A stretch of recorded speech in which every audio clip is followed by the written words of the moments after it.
মেয়েটি ভয়ঙ্কর স্রোতে ভেসে এসে একটা গাছ ধরে বসে আছে। সে তার স্বামী সন্তানকে হারিয়ে অসহায় হয়ে গিয়েছে। কিছুক্ষণ আগে যখন তার স্বামী তার সন্তানদেরকে নিয়ে খেলা করছিল, আর ঠিক তখনই বিশাল সুনামি আঘাত হানে। সে তার সন্তানদেরকে দুহাতে শক্ত করে ধরে থাকলেও তারা স্রোতের বেগে হারিয়ে যায়। মুহূর্তের মধ্যে সারা শহরের মানুষ জীবন নিয়ে পালাতে শুরু করে। পাহাড়ের মতো এক একটা ঢেউ এসে তাদের সবাইকে ভাসিয়ে নিয়ে যায়। চোখের পলকে সমস্ত বিল্ডিং গাছপালা পানির নিচে তলিয়ে যায়। আর এই বাচ্চা ছেলেটি তার বাবা মাকে হারিয়ে ফেলে। জীবন বাঁচাতে সবাই তখন এদিক সেদিক দৌড়াতে থাকে। সাজানো গোছানো শহরটা চোখের পলকে লন্ডভন্ড হয়ে যায়। আর এই ঘটনা সত্যি সত্যি 2004 সালে ঘটেছিল। এই সুনামিতে প্রায় 2,25,000 মানুষ মারা গিয়েছিল। তো চলুন দেখে আসি আসল ঘটনাটি। এই লোকটির নাম হেনরি। সে তার বউ ছেলে মেয়ে নিয়ে প্লেনে করে ক্রিসমাস ছুটি কাটানোর জন্য থাইল্যান্ড যাচ্ছিল। তার বউ মারিয়ার প্লেনে অনেক ভয় লাগছিল। এটা নিয়ে তার ছেলে লুকাস তার মায়ের সাথে মজা করতে থাকে। এরপর তারা সবাই থাইল্যান্ডের সব থেকে সুন্দর নামকরা দামি রিসোর্টে পৌঁছায়। আর তাদের রিসোর্টের সামনেই ভারত মহাসাগর। রিসোর্ট থেকেই অপরূপ সমুদ্র সৈকত উপভোগ করা যেত। তারা সেখানে যাওয়ার পরদিন ছিল ক্রিসমাস। সেদিন রাতে রিসোর্টে থাকা সবাই খুব আনন্দ ও মজা করে ক্রিসমাস উদযাপন করে। ক্রিসমাসের জন্য হেনরি ও মারিয়া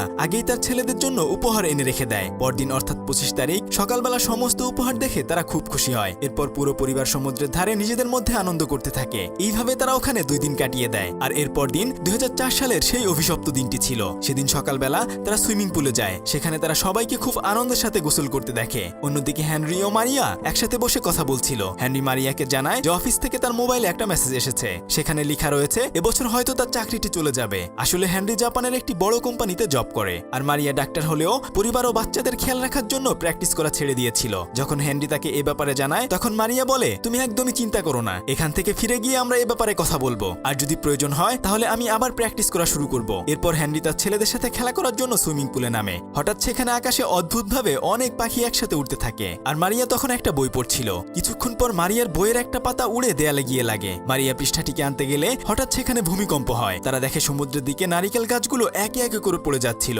এসব কিছু দেখে কিছু বুঝে ওঠার আগেই সমুদ্র থেকে একটা বিশাল বড় ঢেউ এসে রিসোর্টে থাকা মানুষ ও জিনিসপত্রগুলোকে ভাসিয়ে নিয়ে চলে যায়। আসলে এটা সুনামি ছিল। কিছু মুহূর্ত আগেও যেটি থাইল্যান্ডের সবচেয়ে সুন্দর দামি হোটেল ছিল, সেটি মুহূর্তের মধ্যে একদম লন্ডভন্ড হয়ে যায়। এরপর ভাসতে ভাসতে মারিয়া কোনো রকমে একটা গাছ ধরে নিজেকে বাঁচিয়ে রাখার চেষ্টা করতে থাকে। সে তখন বুঝতে পারছিল না মুহূর্তের মধ্যে তাদের সাথে কি ঘটেছে। স্বামী সন্তান সবাইকে হারিয়ে সে একদমই অসহায় হয়ে পড়ে। সে তার আশেপাশে তার পরিবারকে খুঁজতে থাকে। তখন সে হঠাৎ করে দেখে যে তার বড় ছেলে লুকাস সমুদ্রের স্রোতে ভেসে যাচ্ছে। তখন সে সাঁতার কেটে তার ছেলেকে বাঁচানোর জন্য তার কাছে যেতে শুরু করে। কিন্তু তখন আরো একটি বড় ঢেউ এসে তাদের দুজনকেই ভাসিয়ে নিয়ে যায়। আর এরপর সে তার ছেলেকেও হারিয়ে ফেলে। কিন্তু কিছুক্ষণ পরে এদিক সেদিক খোঁজাখুঁজির পরে সে তার ছেলেকে দেখতে পায়। এরপর লুকাস তার মা মারিয়ার কাছে আসে। এবার মা ছেলে দুজনে মিলে যেদিকে পানি কম সেদিকে হাঁটতে শুরু করে। কিন্তু এত স্রোতের কারণে ধাক্কা খেয়ে মারিয়ার পা গভীরভাবে কেটে গিয়েছে। কিন্তু এই কথা সে তার ছেলে লুকাসকে বলতে চাচ্ছিল না। সে চাচ্ছিল না তার ছেলে এটা দেখে অনেক বেশি ভয় পেয়ে যাক। ঠিক তখনই তারা একটা বাচ্চার কান্নার আওয়াজ শুনতে পায়। লুকাস বাচ্চাটিকে বাঁচানোর জন্য সেখানে যেতে চায়, কিন্তু মারিয়া তাকে যেতে দেয় না। আসলে এই সুনামিতে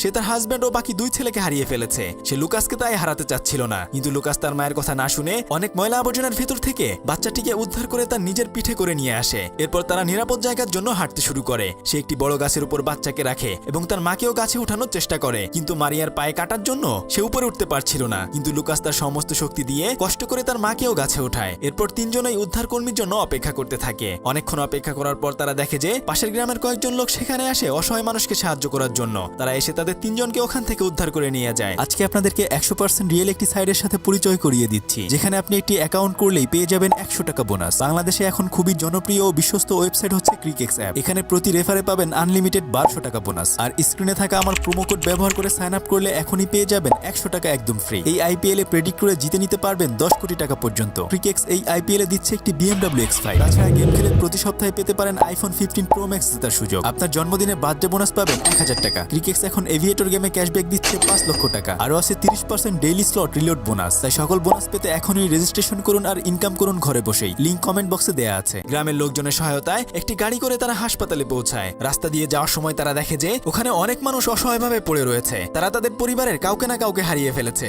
তারপর তারা হাসপাতালে গিয়ে দেখে যে ওখানকার টিভিতেও সুনামির খবর দেখানো হচ্ছিল। হাসপাতালে এত রোগী ছিল যে নতুন রোগী ভর্তি করানোর কোনো জায়গা ছিল না। গ্রামের লোকজন অনেক চেষ্টা করে মারিয়াকে সেখানে ভর্তি করে নেয়। মারিয়া সেখানে ব্যথায় কাতরাতে থাকে। মারিয়া তার ছেলেকে তার ব্যথার জন্য ওষুধ আনতে বলে, কিন্তু লুকাস তখন ওষুধ খুঁজে পাচ্ছিল না। অনেকক্ষণ পর সেখানে ডাক্তার আসে। সে মারিয়াকে ব্যথার জন্য একটা ইনজেকশন দিয়ে দেয়, সাথে তার ক্ষতস্থানটাও পরিষ্কার করে দেয়। এতে মারিয়া ভালো হওয়ার পরিবর্তে তার উল্টো তখন বমি হতে শুরু হয়। আসলে ঢেউর ধাক্কায় নোংরা পানি তার পেটে চলে গিয়েছে, সেজন্য সে বমি করতে শুরু করে। মোটামুটি ট্রিটমেন্ট দেওয়ার পর মারিয়াকে অন্য রোগীদের সাথে রেখে দেয়া হয়। হাসপাতালে মানুষজন পাগলের মতো তাদের প্রিয়জনকে খুঁজছিল। মারিয়া একজন লোককে দেখে লুকাসকে বলে হাসপাতালে সবারই এখন সাহায্যের প্রয়োজন, তাই লুকাস যেন ওই ব্যক্তিকে তার সাধ্যমতো সাহায্য করে। লোকটি লুকাসকে তার পরিবারের হারিয়ে যাওয়া ছবি দেখায়। এরপর লুকাস বুঝতে পারে সবাই তার পরিবারের কাউকে না কাউকে হারিয়েছে, তাই সে তাদের ঠিকানা নিয়ে লিস্ট করতে থাকে। এরপর লুকাস একটা বাচ্চাকে দেখতে পায়, সেও তার পরিবারকে খুঁজে পাচ্ছিল না, আর এই বাচ্চাটি সেই পরিবারের ছিল যার ছবি সবার প্রথমে লুকাস দেখেছিল। লুকাস বাচ্চাটিকে তার বাবার কাছে পৌঁছে দেয়, আর তখন তার নিজের বাবার কথাও মনে পড়ে। কিছুক্ষণ পর সে তার মা যে ওয়ার্ডে আছে সেখানে যায় তার মায়ের সাথে দেখা করতে, কিন্তু সেখানে গিয়ে সে দেখে যে ওখানে তার মা নেই, এখানে অন্য একজন রোগীকে রাখা হয়েছে। লুকাস তখন চিৎকার করে তার মাকে ডাকতে থাকে। তার কান্না দেখে তখন সেখানে একটা নার্স আসে। লুকাস তখন বলে আমার মা এখানেই ছিল, কিন্তু আমি আমার মাকে কোথাও খুঁজে পাচ্ছি না। এরপর নার্স লুকাসকে আর একটা ওয়ার্ডে নিয়ে যায়, সেখানে অনেক বাচ্চা ছিল, আর এই সব বাচ্চাদের কারোই বাবা মা খুঁজে পাওয়া যাচ্ছিল না। লুকাস সেখানে একটা ফাইল দেখে যেখানে তার মায়ের ছবি ছিল। সে এটা দেখেই ভয় পেয়ে যায়, কারণ তার মনে হচ্ছিল তার মা হয়তো মারা গিয়েছে। তখন একজন নার্স এসে লুকাসকে জিজ্ঞেস করে সে এখানে কিভাবে এসেছে। লুকাস তখন বলে যে আমি পুরো পরিবারের সাথে এখানে এসেছিলাম। তখন নার্স তাকে বলে তোমার কোনো আত্মীয় স্বজনের নাম্বার মনে থাকলে সেখানে কল দিয়ে তুমি তোমার এই কথা জানাও। লুকাস তখন তার দাদার কথা নার্সকে বলে, তবে সে অনেক বেশি ভয়ে থাকার কারণে সে তার দাদার ফোন নাম্বার মনে করতে পারছিল না। এরপর নার্স তার শরীরে একটা স্টিকার লাগিয়ে দিয়ে সেখান থেকে চলে যায়। লুকাস তার আশেপাশে সব বাচ্চাদের দেখতে থাকে। সে দেখে যে যাদের বাবা মাকে খুঁজে পাওয়া যাচ্ছে না অথবা যাদের বাবা মা মারা গিয়েছে তাদের সবার শরীরে স্টিকার লাগানো ছিল। এসব দেখে লুকাস ভয়ে আরো কান্না করতে থাকে। সে ভাবতে থাকে হয়তো পুরো পরিবারকে সে হারিয়ে ফেলেছে। অন্যদিকে সে রিসোর্টে হ্যান্ডি তখনও তার স্ত্রী মারিয়া ও ছেলেদেরকে খুঁজে বেড়াচ্ছিল। সে তখন সবার নাম ধরে ডাকছিল, কিন্তু কেউ কোনো সাড়া দিচ্ছিল না। আর কিছুক্ষণ পরে সেখানে রেস্কিউ টিমের হেলিকপ্টার চলে আসে, কিন্তু হেনরি সেখান থেকে যেতে চায় না, কারণ যে করেই হোক না কেন তার পরিবারের সকলকে খুঁজে বের করতে হবে। হেনরির শরীরটাও অনেক বেশি কেটে গিয়েছিল, তাই তারা যে রুমে ভাড়া নিয়েছিল সেই রুমে শেষে পড়ে যায়। সেখানে শুয়ে থাকা অবস্থায় হেনরির দুই ছেলে তাকে দেখতে পায়। তারপর তার দুই ছেলে তার সামনে আসে। লুকাসের দুই ভাইও এখন বেঁচে আছে। হেনরি তার দুই ছেলেকে ফিরে পেয়ে অনেকটা আশা ফিরে পায়। সে তখন রেস্কিউ টিমের সাথে তার ছেলেদেরকে পাঠিয়ে দেয়, আমি তোমার মা ও বড় ভাইকে খুঁজে নিয়ে তারপরেই ফিরবো। কিন্তু হেনরির ছোট ছেলে সাইমন এখান থেকে যেতে চাচ্ছিল না। সাইমন বলে যে তার মা ও ভাইকে একসাথে খুঁজে নিয়ে যাবে। হেনরি তাদের অনেক বুঝিয়ে রেস্কিউ টিমের সাথে পাঠিয়ে দেয়। এরপর সে মারিয়া ও লুকাসকে খুঁজতে বের হয়ে যায়। সে খুঁজতে খুঁজতে রাস্তায় চলে আসে। সে অনেক অসুস্থ হওয়ার কারণে রাস্তায় একটি গাড়ির সামনে এসে পড়ে যায়। হেনরির শরীরে অনেক ক্ষত থাকার কারণে সেখান থেকে তাকে একটি ক্যাম্পে নিয়ে যাওয়া হয়। সেই ক্যাম্পে তার মতো অনেক লোকজন ছিল যারা কিনা তাদের পরিবারের কোনো না কোনো সদস্যকে হারিয়েছে। এই সুনামি এত ভয়ঙ্কর ছিল যে তারা জানেও না তাদের পরিবারের লোকজন এখনো জীবিত আছে কিনা। যাই হোক, হেনরি ক্যাম্পের একজন লোকের থেকে একটি মোবাইল নিয়ে তার বাবাকে ফোন করে আর তাদের বর্তমান করুণ অবস্থার কথা তাকে জানায়। সে বলে সুনামির কারণে মারিয়া ও লুকাসকেও কোথায় খুঁজে পাচ্ছি না। হেনরি তার বাবাকে জানায় যে আমি যেভাবেই হোক না কেন ওদেরকে খুঁজে বের করব।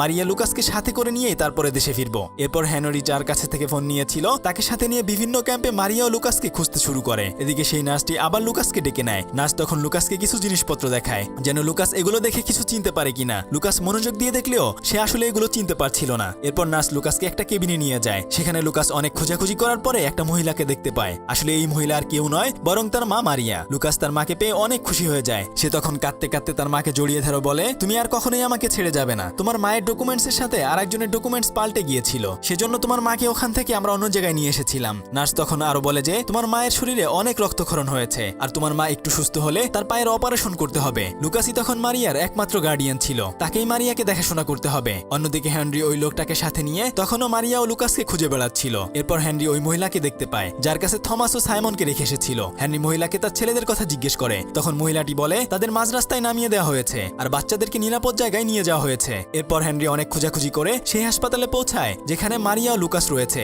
অন্যদিকে মারিয়া লুকাসের কাছে পানি খেতে চায়। লুকাস পানি আনার জন্য তখন বাইরে যায়, কিন্তু ভাগ্যের কি পরিহাস, যে রুমে মারিয়া ছিল হেনরি তার বাইরের রুম দিয়ে হেঁটে যায়, কিন্তু দরজায় পর্দা থাকার কারণে সে তার স্ত্রী মারিয়াকে দেখতে পায় না। তারা তিনজন কাছাকাছি থাকলেও কেউ কাউকে আসলে দেখতে পাচ্ছিল না। লুকাস যখন পানি আনতে যায় তখন সে পিছনে ফিরে দেখে যে তার বাবা হেঁটে যাচ্ছে আর সে দূর থেকে দেখেই তার বাবাকে চিনে ফেলে। আসলে হেনরি কাউকে খুঁজে না পেয়ে তখন ওখান থেকে ফিরে যাচ্ছিল। হেনরি ভেবেছিল এখানেও হয়তো তার পরিবারের কেউ নেই। লুকাস তার বাবাকে দেখে তার দিকে ছুটে যায়, কিন্তু ততক্ষণে প্রচুর মানুষের ভিড়ে তার বাবাকে সে আর খুঁজে পায় না। যে ট্রাকে করে লুকাসের দুই ভাইকে নিয়ে যাওয়া হচ্ছিল সেই ট্রাকটি কিছুক্ষণ পরে হাসপাতালের ওখানে আসে। লুকাস তখন ওই ট্রাকে তার ভাইকে খুঁজতে থাকে। লুকাস তখন ওই ট্রাকে তার ভাইদেরকে খুঁজতে থাকে, কিন্তু লুকাসের দুই ভাই তখন অন্য জায়গায় নেমে প্রস্রাব করছিল, তাই লুকাস তখন তার ভাইদেরকে আর ওখানে দেখতে পায় না। অন্যদিকে হেনরি আরেকটি রেস্কিউ ট্রাকে করে তার পরিবারের সদস্যদেরকে খুঁজতে থাকে। যদিও তারা প্রত্যেকের কাছাকাছি ছিল, কিন্তু কেউ কাউকে আসলে দেখতে পাচ্ছিল না। অনেকক্ষণ খোঁজাখুঁজির পর লুকাস তার বাবাকে খুঁজে না পেয়ে বাবা বাবা বলে চিৎকার করতে থাকে, আর তার এই কান্নার শব্দ তার দুই ভাই তখন শুনে ফেলে। তারা তাদের বড় ভাই লুকাসের গলার আওয়াজ শুনে লুকাসের কাছে দৌড়ে ছুটে আসে।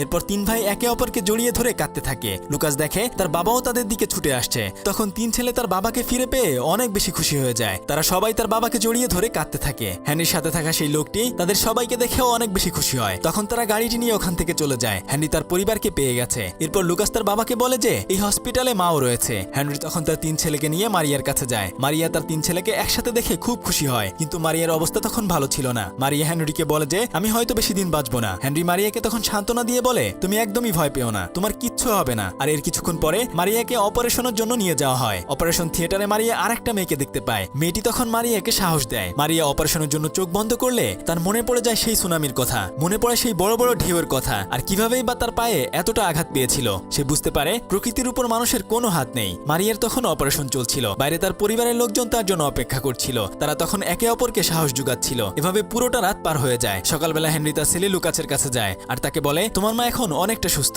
এবং খুব তাড়াতাড়ি আমরা আমাদের বাড়িতে চলে যাব। পরের দিন সকালবেলা ইন্স্যুরেন্সের লোকজন এখানে এসেছে তাদের পুরো পরিবারকে বাড়িতে পৌঁছে দেওয়ার জন্য। সবাই তখন প্লেনে উঠে পড়ে নিজ দেশে ফিরে যাওয়ার জন্য। আর এরপর লুকাস তার মার কাছে এসে বলে তুমি কখনো আমাদেরকে ছেড়ে যাবে না। আর আমি ওই ময়লার ভেতর থেকে যে বাচ্চাটিকে উদ্ধার করেছিলাম সেই বাচ্চাটিকেও তার মা বাবার কাছে পৌঁছে দিয়েছি। এটা শুনে মারিয়া খুব খুশি হয়। সে তার ছেলে লুকাসকে জড়িয়ে ধরে অনেক অনেক আদর করে। মারিয়া তখন বিশ্বাস করতে পারছিল না যে তারা পুরো পরিবার সবাইকে ফিরে পেয়েছে। সে হেলিকপ্টারের উপর থেকে নিচে তাকিয়ে ধ্বংসস্তূপ দেখতে পাচ্ছিল। এত সুন্দর সাজানো গোছানো শহর একদম মরুভূমি হয়ে গিয়েছে। অন্যদিকে হেনরি সেই ব্যক্তির জন্য প্রার্থনা করতে থাকে যে তাকে তার পরিবারকে খুঁজে পেতে সাহায্য করেছিল। আরে দাঁড়ান, শেষটা না শুনে দৌড় মারেন কেন? তবে এই লুকাস পরবর্তীতে অনেক বিখ্যাত এবং আমাদের পছন্দের একটা ক্যারেক্টার প্লে করেছে। কমেন্ট করে জানান তাকে এখন সবাই কি নামে চেনে। পারবেন তো? দেখি পারেন কিনা।